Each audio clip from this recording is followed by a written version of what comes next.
Good morning, world. I toast to you. I hope you're having a fantastic day and all that you do. So, I hope everybody's having a great day. I was just out in my garden, and if you have a clover, like real clover, in your garden or yard or whatever growing and it's going to seed right now, go out and rub it. If you've never seen the popping of the seeds, it's really entertaining. I spent like 5 minutes this morning. I'd never seen it before. I spent like 5 minutes trying to figure out what I thought it was little bugs all over my plant. And I was like, oh my goodness, there's these tiny little white bugs all over my, what's going on? They're like popping everywhere. It's actually the seeds. When they're ready to go and you touch them, they like shoot out seeds in all directions. It's really entertaining. So if you have some clover, go out, touch it. So also that time of year, so things are going to seed. Our harvests are getting ready. It is, the equinox is coming up, and we just, it's that time of transition and harvest, and we really honor this time and the prosperity and all of the things we get. So I want to take a minute just to talk a little bit about the upcoming harvest, the holiday, the equinox, Mabun, Mabon, whatever you call it. It's an interesting time because we're talking about balance. We're talking about light and dark and the seasons kind of coming together and finding that balance. And in that balance is where we get the harvest. Just like in the spring, when we have that equinox and we have that balance, we get prosperity, we get fertility, and now we're getting the other side of that prosperity with the abundance. And so it just kind of shows the two sides to fertility. One is that, prosperity is that, just show the two sides of prosperity. So you have fertility. And sometimes when people are like, oh, I'm going to do a prosperity spell, I make the joke. I'm like, let's make sure that you don't have any like if you don't want babies, make sure that you're not doing that kind of prosperity. And they look at me like, that's not the same thing. But it really is that energy. So the first half of prosperity is fertility, is fertilizing, is the things in the beginning, and that's what we celebrated the first equinox, the spring equinox. And now at the autumn equinox, we celebrate the abundance of that fertility. We celebrate the abundance of that prosperity and the things, the rewards that we're receiving for all of the work that we've done. For those of us who have a garden, this is an amazing time. We're going out, we're harvesting our foods, we're really receiving the benefits of all of those days of pulling weeds and watering and taking care of our gardens. And so now we're getting that reward. For people who are not gardeners, you can still see this abundance in the world around you as, the animals and the birds and the plants and everything is ripening and showing their colors and blossoming and spreading their seeds. I walked through my fairy garden the other day, and I think it's the forget-me-nots. Have like the most sticky little seeds. The pants that I was wearing, I've washed them 3 times. I'm going to have to manually go through and pull out these seeds. It's hilarious. But you're just going to see that everywhere. Everything is dropping seeds. Everything is ripening. You're going to see fruit. You're also going to see this excited energy of nature, because where this abundance is and all of the animals are going and trying to collect, and they're like so excited. You're going to see a lot of squirrels and birds. And for here, the greckles that were here in spring have returned. Which is just funny because it's the same. I hear the same. I named him Fred. He's super squawky, and he just squawks at me, yells at me. That's what it seems like. So, but he was here in the spring. He had his hatchling. They had their little family, and then when the baby was ready to fly, they moved on. Now they've come back through, and they'll go back to wherever they are going for the winter. I assume south. But you're seeing these migrations. It's hunting season, and I know that there are a lot of pagans and people who are like anti-hunting. Go take a hunting class, like the one to get your certification. Hunting is a very important part of our ecosystem. In part, like here locally, we don't have wolves and predators in abundance to help maintain our species of like deer and elk and geese, all of the whatever, the animals that are here. They don't have predators because the humans have gotten rid of all the predators. So now we are the predator, and we have to maintain that place in this circle of life. Okay, I don't know if you've ever heard of wasting disease, but deer and elk, other migrating, herding animals, not hurt. They get what's called wasting disease when there's too many of them. If there's too many, we have a bunch of deer ticks and problems with that. And then they're giving each other Lyme disease, which is then spreading to people. There's just a bunch of different little issues that start to come up. They will consume forests. They will destroy things. And just little things. It knocks that ecosystem out of balance because we knocked the ecosystem out of balance when we removed all of their predators. The wolves, coyotes are here, but not like they used to be. They're more scavengerish. But there's no predators for the elk. And they'll just keep making babies forever because that's what they're doing. And so we go out and we help with that. Same thing with the gazelle, antelope. They're not gazelle here, they're antelope.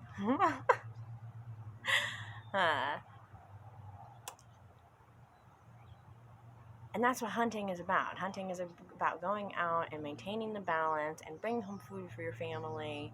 I hate the memes that are out there that just show the dead deer that somebody let lie. That is not a hunter. That is a poacher. And those are two different things. And don't confuse them because hunters are very adamantly against poaching. Poaching is wrong. You don't go out and just kill for fun. You don't go out and just kill because you want an antler or because you want a hoof or you want a bone or you want a feather or whatever it may be. That's not why you do it. This is done, like I said, to maintain the balance. And at the equinox, this is the time when we honor that balance. So we have, it's just part of the cycle. I think one of my most favorite equinox dinners ever was when we had our own ducks, which was funny because we had 4 ducks, and then I went out one day and we had 7 ducks. And they multiply. But then when it was time for the harvest and we were able to, harvest our own ducks, my husband and my stepmom went out and handled the cleaning of the ducks, and it was like this, it was an amazing time. It was an amazing meal. It was delicious. It was wonderful. It was just a beautiful representation of that harvest, and that's where we would be at right now if we had those animals. If you think back 100 years, 200 years to our ancestors, this time would have been a very important hunting time. You would have gone out, tried to get what you could to maintain through winter, because if you're going to dehydrate, if you're going to do things that require the hot sun, this is your last opportunity. And then when you kill things, you're going to have to bury them and freeze them and pray that the bugs and the other animals don't get to them. And quite honestly, if you want to kind of see a modern day representation of what our ancestors would have lived through, watch Life Below Zero about the people who live off grid in Alaska. And they will very much explain to you how hard it is to get protein and how important it is to get protein. And you'll see some of the characters in the show, the people in the show, as winter progresses and they don't have that protein and they haven't been able to trap or hunt or whatever, and you see the emaciation happen to their body. And you think about our ancestors on a grand scale, this would have been such an important time. Such an important time, because if you didn't have a good harvest and you didn't have good hunts and you didn't prepare for winter, or you didn't prepare for your migration, because there were people who still migrated with the herds and the sun and whatnot. I personally would have totally been a migrating person because I would not have stayed in the snow. I've been like, that's fine. You know what? The birds flew south. Maybe we should follow the birds. So there, but you had to prepare for those things. You couldn't just be like, okay, we're gonna go now. See you later. It would have been a whole ordeal. It would have been a life-changing, momentous thing because life would have changed with the seasons. So as we come upon the harvest in these modern times where it's not so apparent, we're not like dependent on these harvests, sometimes it's hard to really honor that energy and to value that energy. And yeah, we talk about Thanksgiving, which is like the American whatever. And there are these kind of harvest holidays, I think, all around the world because this is something that our ancestors were. I don't know. I cannot express enough. Like if you think about starving on a level of a society where there really is not food, it's not like now where, I mean, if you were truly starving, you could go to the food bank or you could go steal some food or you could go do something. And people aren't starving because there's no food. They're just starving because they don't have access to it. But our ancestors, I mean, entire communities would have starved if they didn't have a good harvest. And so you just, as we come up on the harvest and as we start to honor this time, honor your ancestors and honor all of the hard work that they had to do and honor all of the suffering that they had to go through, really to get us to this point, to provide for our table, because this is a global thing. It took everybody all around the world to get us to the point where we are now, and it'll continue to take everybody in the world to move forward. And we have to do that with gratitude, and we have to honor these things that have happened.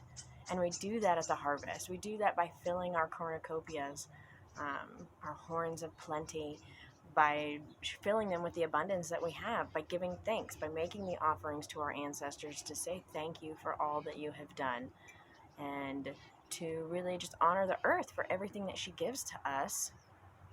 And you know, people in the city and people who have never seen a farm or been around a farm or have no idea how to grow food, they can even give thanks at this time. They can give thanks that they don't have to go out and grow that food. That is one of the biggest things I think that people forget to give thanks for. If you don't have to grow your own food and it just comes to the grocery store, you really need to give thanks for that, especially if you're a person who couldn't or doesn't want to. I know a lot I don't really know a lot. I know people who don't want to be in the garden. They think I'm silly. They're like, oh, I get garden fingers. And so you can kind of see them a little bit now, but there's dirt under my fingernails all summer long in the cracks of my fingers. And to me, it's just a part of being one with the earth. But I know a lot of people who would never want that. I was talking to someone at the Walmart. It's amazingly manicured. Tell me about his garden. I'm like, well, how do you keep your manicure if you've got all this gardening? He says, oh, my dad comes over and helps me do my weeding. And I laugh. I was like, you better buy him a nice present. You are very, very lucky to have that. You know, be able to eat your cake and have it too. And that's what we get when we go to the grocery store and we can just pick out fresh fruits and vegetables and bring them home. So give thanks for that. Fill your cornucopia with your favorite foods. Fill your space with your favorite things to be thankful for, and give thanks and show gratitude, not only for the things that you have, but for your ancestors and the community of ancestors and the world of ancestors that have brought us to this place and allowed us to have these modern conveniences. And then we ask of them to bestow their wisdom upon us. As they have gone through life, they have watched from above or below or wherever they've been watching from. They've gone through their lives, they've done their thing, and they're here to provide for us. When we give them gratitude and ask them for their wisdom, it's this exchange of beautiful energy where you say thank you. And just like any grandparent, they want to share their stories with you. They want to tell you. They want to provide that wisdom and share their experience, just like you want to share your experience, just like anybody wants to share their experience. So as we give gratitude to them, they'll give back their knowledge. And we have this beautiful exchange, and it begins on this equinox. So, without further ado, challenge all of you to give thanks, to be grateful, to think about the things that you're grateful for, and to really honor your ancestors and the earth with that gratitude by filling your cornucopia, by making offerings, by spending time with the harvest. Go out and to a farmer's market. You probably have to schedule. I know that they're hard to get into these days. But go out to the farm country around your area and find the farmers. They'll have farm stands. They'll still be doing their thing. They still grew their vegetables. They did not stop because of COVID or fires or whatever it may be. That's their livelihood. That's what they do. That's what they're dedicated to do, and so that's what they're keeping to do. And go out and honor them. Buy some fresh vegetables from them. Go pumpkin hunting. Go do whatever it is that you do to honor this harvest, but honor it and give thanks and be grateful. And I'm grateful. I'm grateful for all of you who are watching. I'm grateful for everything that I've been bestowed and the lessons that I'm learning this year. I know that this has been a challenging year for many people. And just think of the lessons that you've learned and reap the knowledge of this experience that we've all had over the last year. And let's make it better next year. Let's make a better future. Let's do something better by reaping those, that knowledge, that wisdom, that energy, and let's harvest that and let's move forward. So, many blessings to all of you. I hope you have a great day and that your horn of plenty is overflowing. Oh, don't forget to like and subscribe. Many blessings.